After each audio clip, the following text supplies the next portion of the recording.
Hi everyone, what's up? Chelsea fans, I hope you're all feeling good.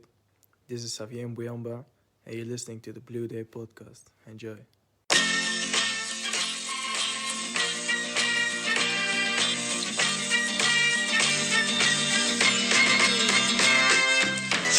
Chelsea, Chelsea, Chelsea. We're gonna make this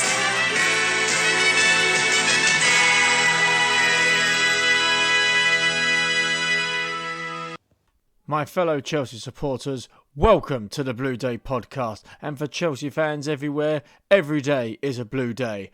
I am your host, the man with a face for podcasting, Keith Lawrence.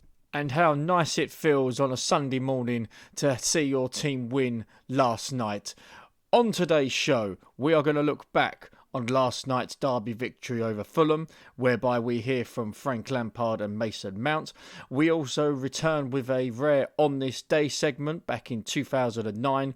And finally, we will be announcing our third ex-Chelsea player guest for the Blue Day podcast. So where better to start than last night's action where Fulham played Chelsea at Craven Cottage. It was a very interesting performance from Chelsea.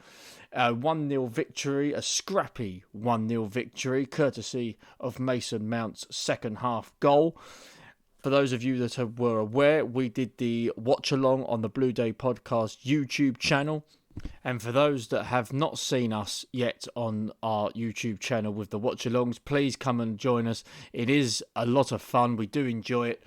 However, last night I probably was feeling a bit more anxious and nervous while watching it, and I was trying to stay as positive as I could. But let's start, shall we, with my own review.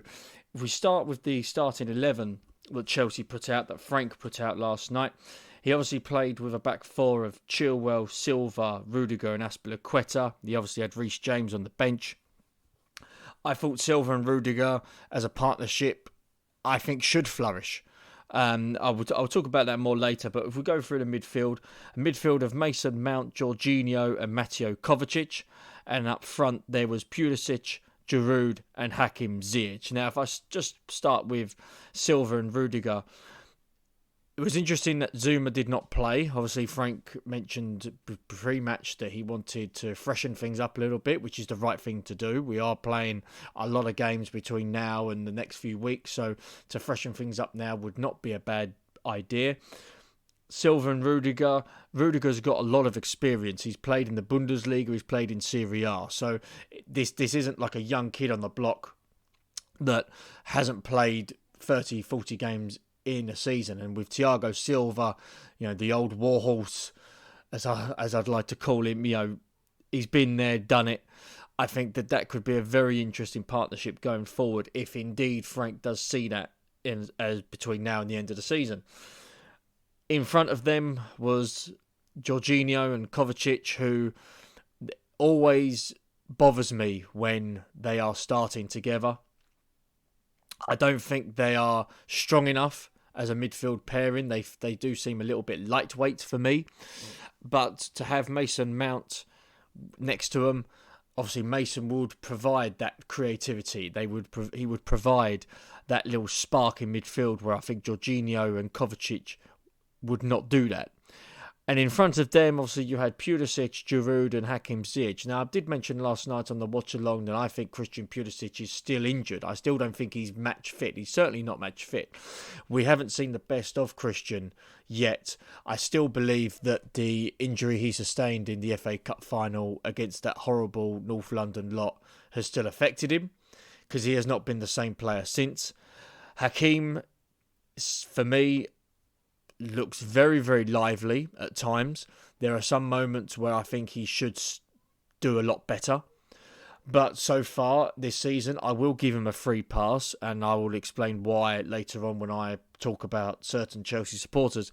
And then we had Olivier Giroud up top, who there was a stat going around that he has scored 11 goals in his last 14 starts, which, extremely impressive for someone of Giroud's age and, in my opinion, overall ability. Although I don't believe Giroud is world class, but he certainly does a job. But so last night, obviously, we played a very strong defensively minded Fulham, and starting the game, Fulham were going to let us have the ball, and the possession stats showed that. We had 70% overall of possession. Now, the sending off that was near the end of the first half obviously changed all the stats on that. So really the stats shouldn't be sort of looked into that much if you look at the numerical advantage there. But even when Fulham were down to 10 men, they still showed that defensive resilience that caused us problems, and it was down to us to try and break them down. And it did take a bit of moment of brilliance from Chilwell on that left-hand side to get a cross in, and the goalkeeper unfortunately parried it. Unfortunately for him, parried it straight to Mason. If it was to probably any other player, I don't think a goal would have occurred. But I thought personally the lineup overall, I thought was okay. Obviously, Kante was suspended, so we missed him. I was surprised that Billy Gilmour did not start. I thought Gilmour, that game last night, I thought would have been perfect for Gilmour to get back into the flow of things. Of course, before lockdown and before his injury, he was showing glimpses of his brilliance. And I've just thought last night would have been the perfect time to play him, because I can't see Lampard starting Gilmour against Leicester at all. He'll probably play him against Luton next week, but I just felt last night would have been the perfect moment. I was surprised Hudson-Odoi didn't start either. You know, last few weeks he has shown glimpses of his quality as well. He scored a good goal against Morecambe last week. He scored another good goal against Man City as well the week before that. So I was surprised Hudson-Odoi didn't start. Whether he does start on Tuesday night against Leicester remains to be seen. If he doesn't, I'll be quite surprised as well. But then we look at the FA Cup against Luton, and it'll be a case of Hudson-Odoi will start there. So I didn't think the team was at all bad, but the overall point of the game, Fulham were obviously going to try and counter as much as possible, and they did press it in certain moments. They had their triggers that at times they did cause us some issues. And then we had the sending off late in the first half, which, some fans are saying it's not a red card offence. I said at the time when I did the watch along that it was definitely a red card. He had no control of his body. Both feet were off the ground. And the last time I checked, if you have both feet off the ground when you're making a tackle, albeit a sliding tackle as well, then that's a sending off offence, no matter whether you get the ball or whether you get the player. So some Chelsea fans were saying it's certainly not a red card offence. And again, everyone's entitled to their opinion, which we will talk about later, actually, with certain Chelsea fans commenting on Frank's performance as a manager and the team's performances. But the sending off, of course, changed the game, but it also gave Fulham more of an incentive to defend, as well as us having more of an incentive to attack. So the second half, it was all about Chelsea. It was all about how Chelsea can break Fulham down. And yes, it did take a little bit of luck here and there, but at this stage of the season, and with our recent run as it has happened, a scrappy 1-0 win against Fulham, against a rival in terms of London stature, is not a bad win. I don't understand why certain Chelsea fans are not happy that Chelsea have won, and I'll sort of talk about that just in a short brief period. But Chelsea winning, of course, is great. We haven't sort of gone up the table that much. Obviously, certain other results soon enough will dictate that. But I would just want to make a special mention to Mason Mount. Mason Mount last night was absolutely outstanding. He is a player who has come on leaps and bounds since his debut for Chelsea, since he scored the first goal under Lampard's era against Leicester City back in August of 2019. Mason has come on leaps and bounds. Apparently, from what I've read, he has already played 32 times this season already for club and country, which is, if you look at the way this season has panned out, that is a staggering record. Of course, Frank believes in him, and Chelsea fans should believe in him. And I would love to hear from Chelsea fans, actually. I've spoken to a few already on social media, and if you do wish to get in touch with the Blue Day Podcast, email us at thebluedaypodcast@gmail.com. Find us on Facebook, find us on Twitter. We are not hard to find, folks. If you do want to get in touch with us, feel free, and we will respond gladly. But I'm surprised with the criticism that Mason has been getting at times. Yes, last night he scored only his second Premier League goal this season, but if you look at the overall context of how Chelsea have performed, we haven't performed brilliantly. Our midfielders are not scoring as many goals as they probably should and could. So we have to put that into context. But Mason, I thought last night was absolutely superb. He was the best player on the pitch. He led by example, and he's 22.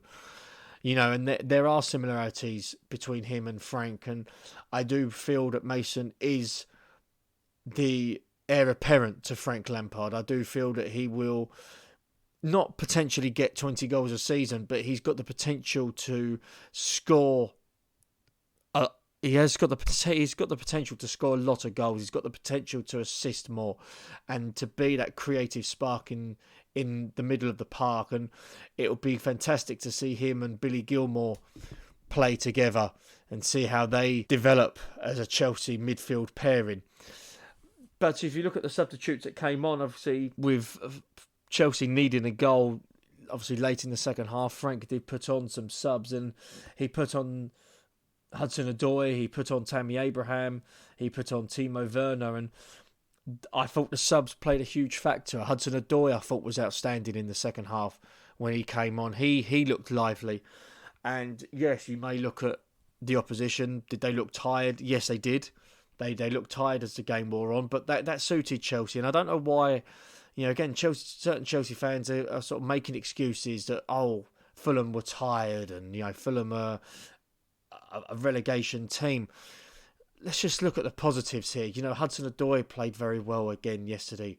Let's just stick with some positives for a change, rather than keep on looking at the negative side of the coin all the time.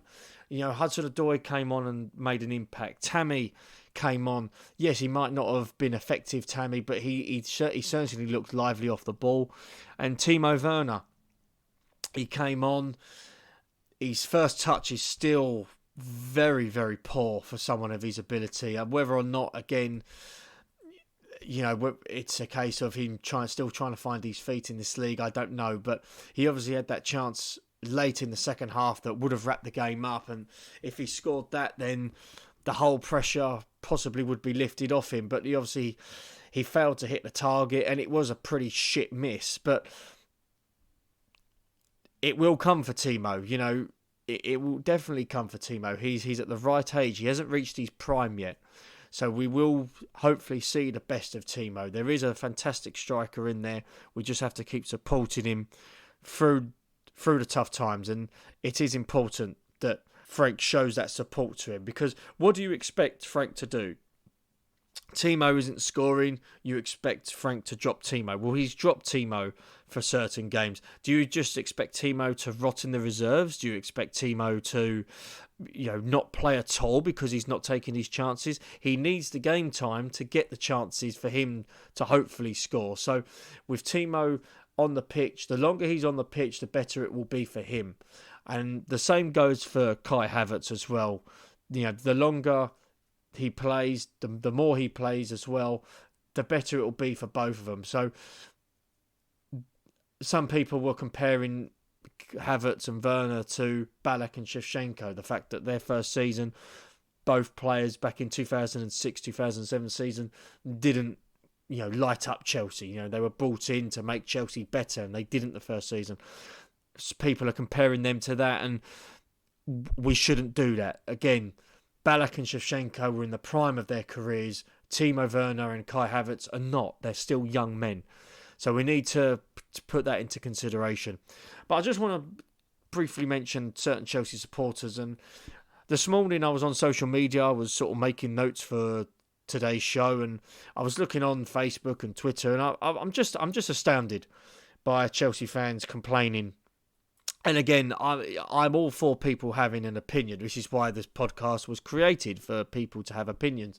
So I'm all for people having an opinion on Chelsea, whether it's a positive or a negative. But I'm just dumbfounded that we win 1-0. Yes, it's against Fulham, who are in the bottom three, but we win 1-0 away from home against 10 men. We keep a clean sheet, and people aren't happy. They're not happy with Frank. They're not happy with the performances. They're not happy with how Chelsea are playing. Come on, people. Jesus Christ. We won 1-0. It's a derby against Fulham. Fulham were always going to be up for it no matter what, whether it was against Chelsea after playing 2 games in 2 days, or whether Fulham were just going to play the kids. They were always going to be up for this game no matter what. It was always going to be tough. Chelsea are not at their best. Frank has to rely on certain players that are not producing at the moment. As I said, Christian Pulisic is not having the best of seasons. Jorginho and Kovacic, you can take them as you find them. Hudson-Odoi, the goals have dried up for him a little bit consistently in the league.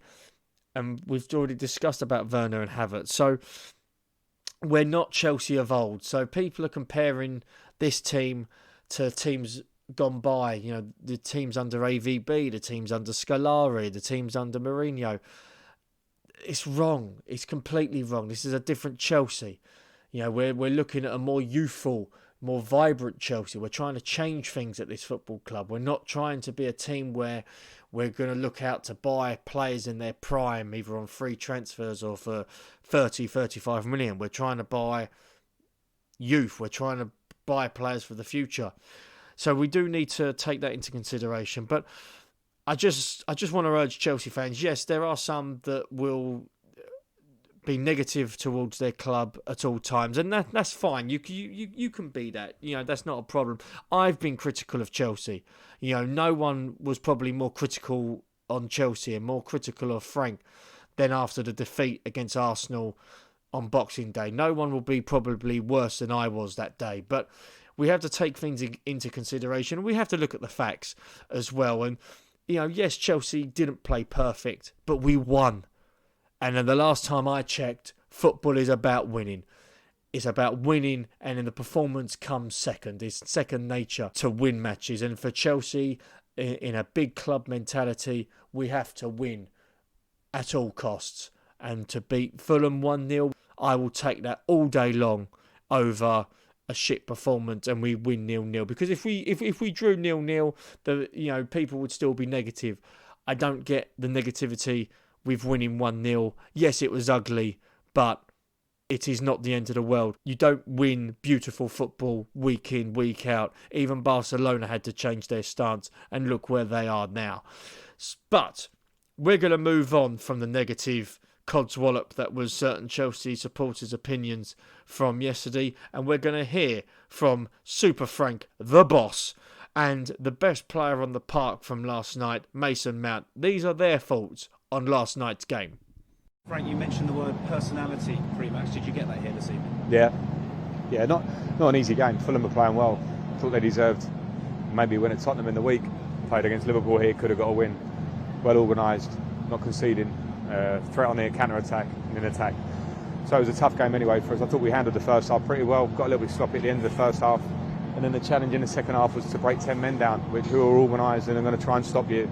And we overcame it. It wasn't absolutely beautiful. You want more goals, you want to break them open a lot, but that's not always easy. And I thought the attitude and the resilience to keep going, see the game through was spot on for what I wanted. You alluded to it there, but they sat back so deeply, didn't they? Understandably so in that second half. How important is that professionalism and patience as well? Yeah, patience, speed of pass, speed of movement, which we did. And it's not easy, in all honesty, because the last couple of results in the league we haven't been so happy with. It's normal that it affects players, particularly at top ends of the pitch when they're young players. So you're asking lots. So when you've got to break a low block and you're not quite at your most confident, that final pass a little bit is difficult, and that's why you have to give so much credit to Mason today. Mason was the outstanding player on the pitch for me. He got his goal that he deserves, but his desire to keep trying to find passes and get in behind them and make runs behind them was spot on. But I'm not talking anyone else down there because it will come back. It will come back for Christian Pulisic.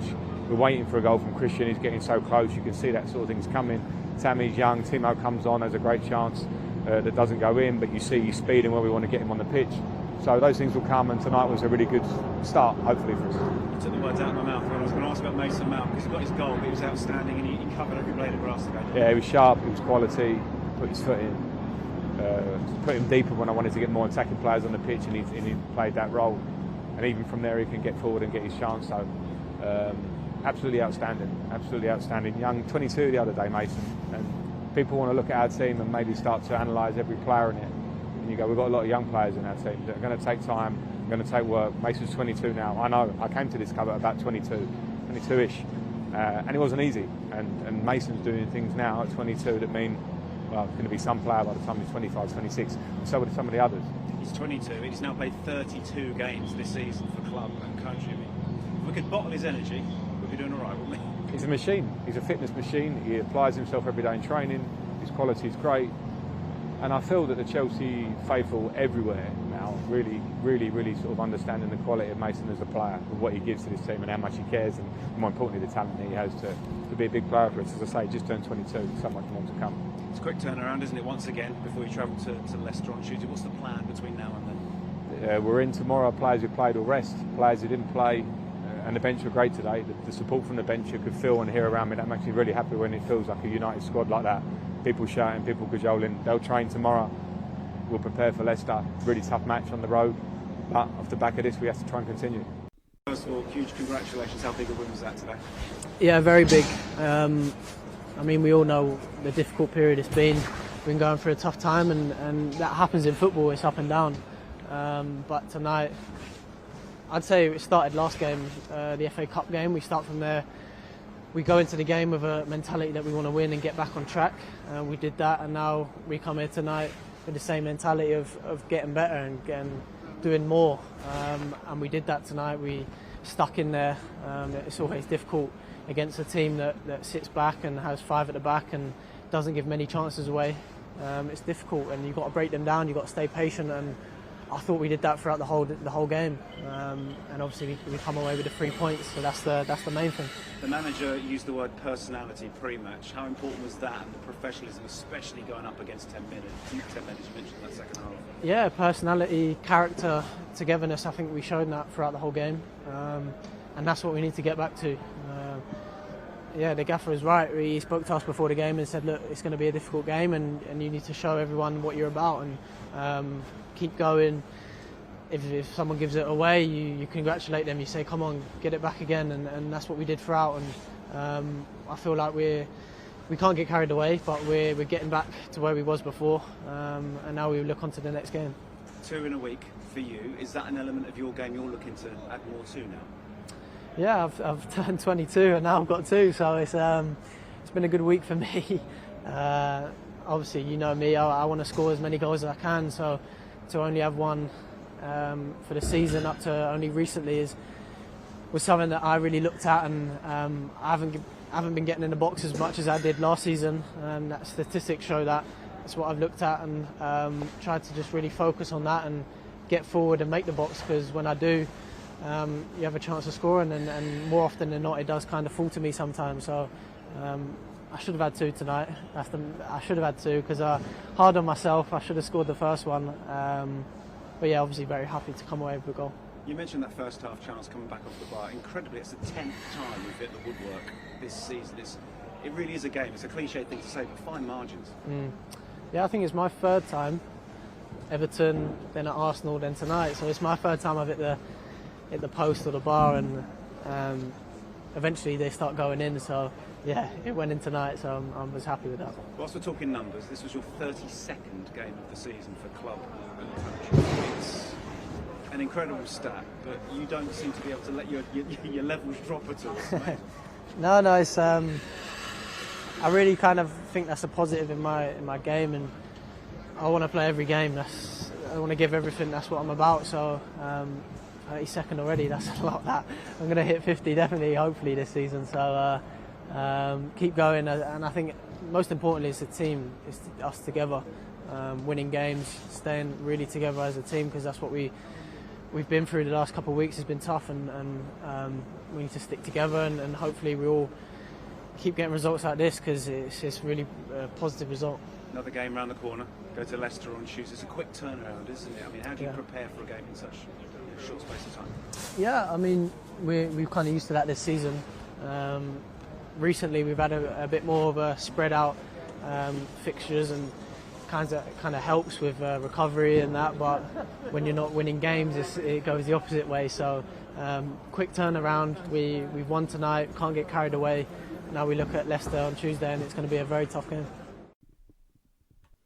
Yes, top player Mason Mount. Fantastic performance last night from him. He's certainly going to become one of Chelsea's pivotal players this season. And pretty much if we do predict in the future, I can see Mason certainly being a Chelsea player for many, many years to come. So that was the reaction from Frank and Mason Mount. I just want to quickly mention the press reaction. So I've actually bought the Sun newspaper. Now, some people like the Sun, some people can't stand it, but I bought the Sun newspaper today, and I was going through their take on the football match last night, and there's two comments on there that I want to sort of bring up that I did actually take umbrage with, and here they are, and I quote: Chelsea did not deserve the win, and Chelsea were unimpressive.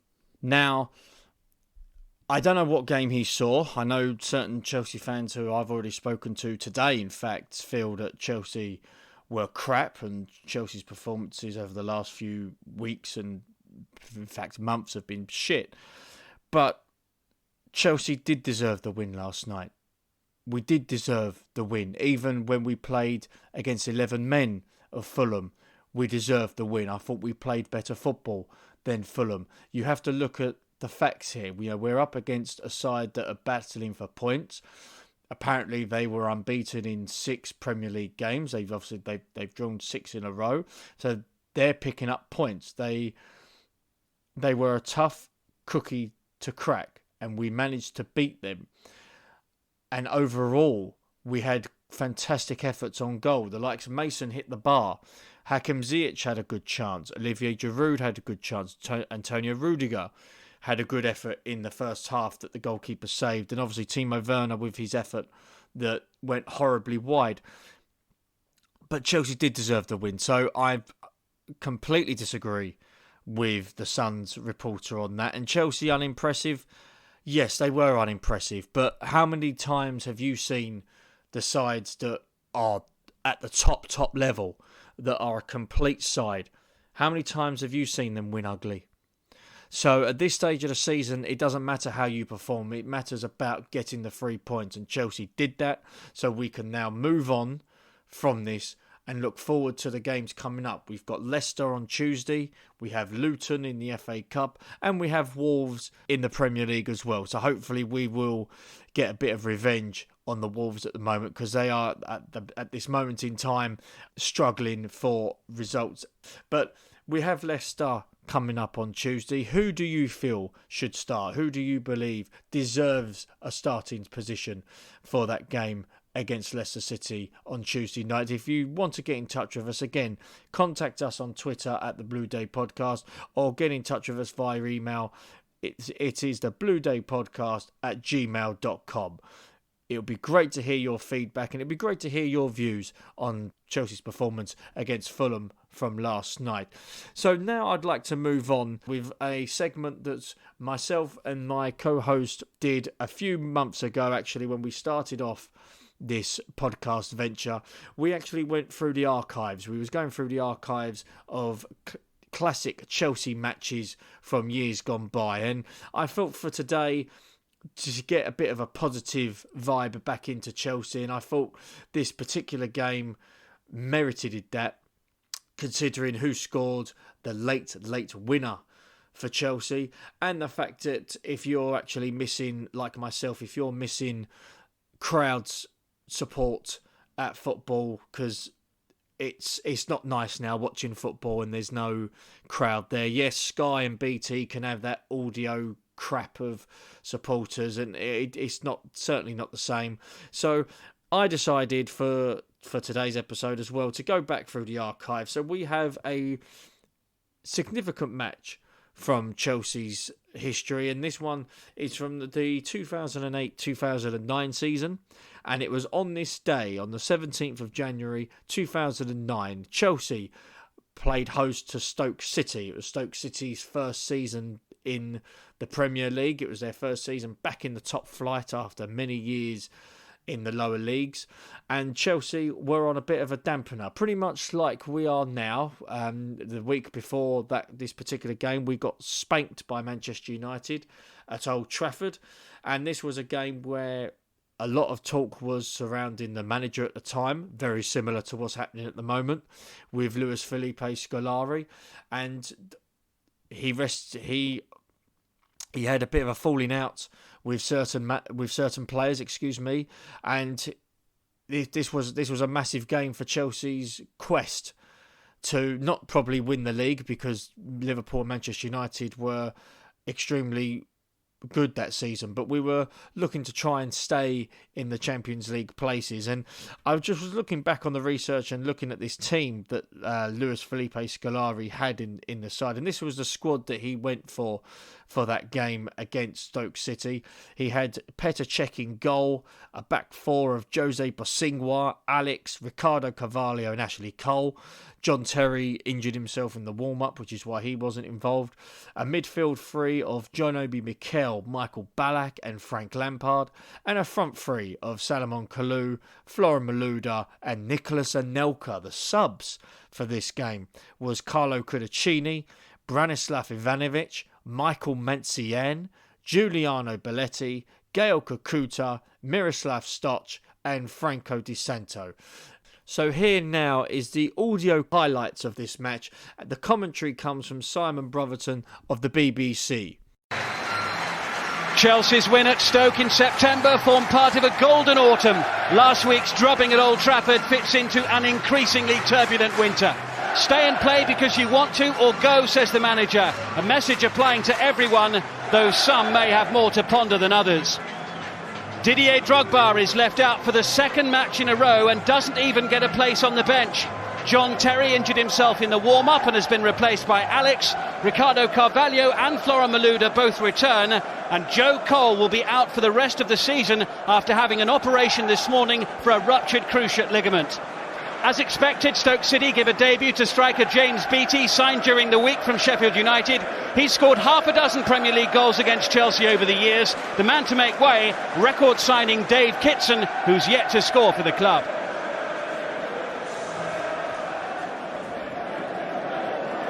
Stoke City have already taken a few points off some of the top teams with goalless draws home and away against Liverpool. They also beat Arsenal 2-1, didn't they, at the Britannia Stadium. James Beattie hoping to make his mark on his first appearance.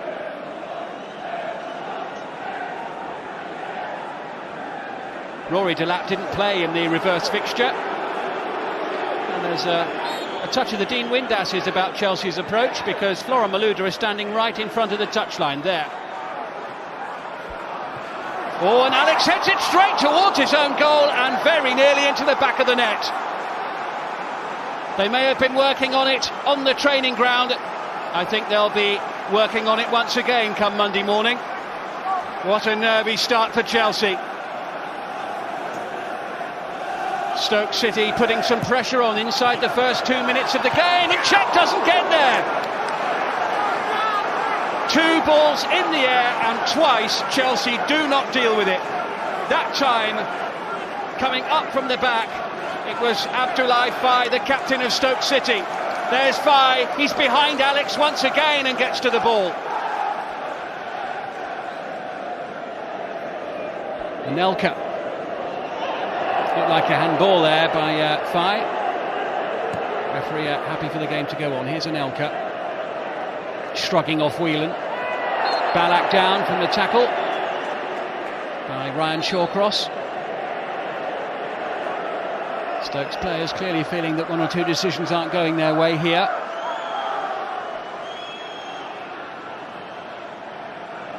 You can see the big men are up from the back. Alex is there, into the area. Oh, and it was a chance. Kalou stealing in. And Sorensen going absolutely mad at his defenders. Chelsea causing a real problem as Kalou just peeled away.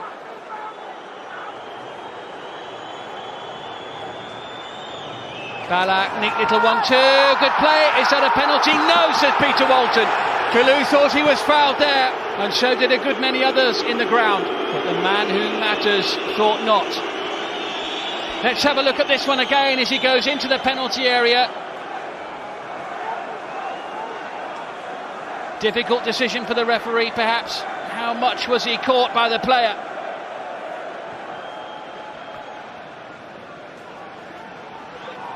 Lampard. It's Anelka on the turn, and it brings a good save out of Thomas Sorensen. Ballack stretching hard to try and keep the attack going.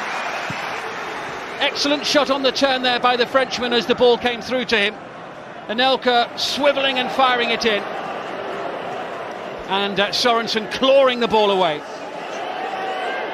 Even Lampard's early zip seems to be just gone astray as we head towards the break here. Here he is again though. Good play.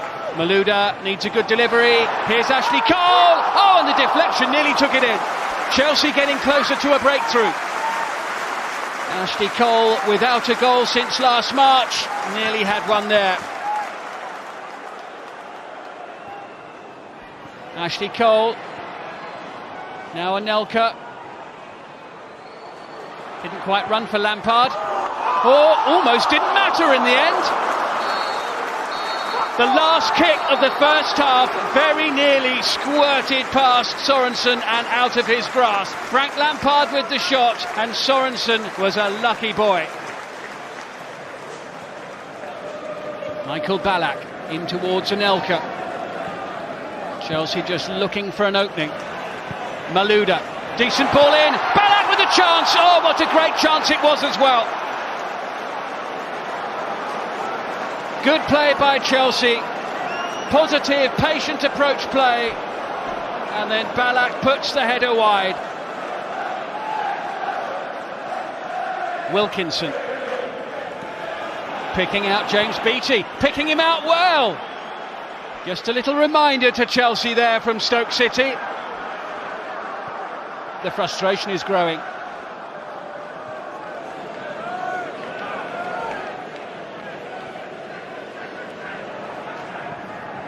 Forward by Shawcross. Could be a chance here. Delap into the penalty area. Rory Delap's there, and Rory Delap has scored for Stoke City with almost an hour played. And now for the final half an hour, we'll really find out about Chelsea's desire. We'll find out what Chelsea are made of. And a turbulent week at Stamford Bridge for their manager and for the whole squad has just got a little bit worse. Stoke City catching Chelsea cold. Rory Delap stood up, held his ground and found the back of the net. The fear was Delap's throw-ins, but in the end it was his feet that did the talking. Chelsea fall behind and Stoke City have half an hour to hang on.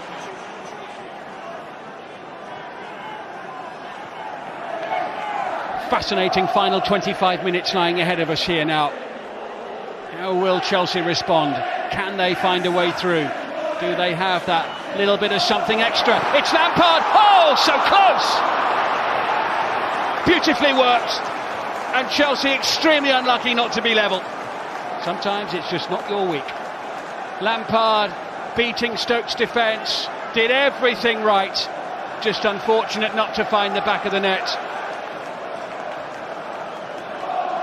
Mass exodus from various parts of the ground.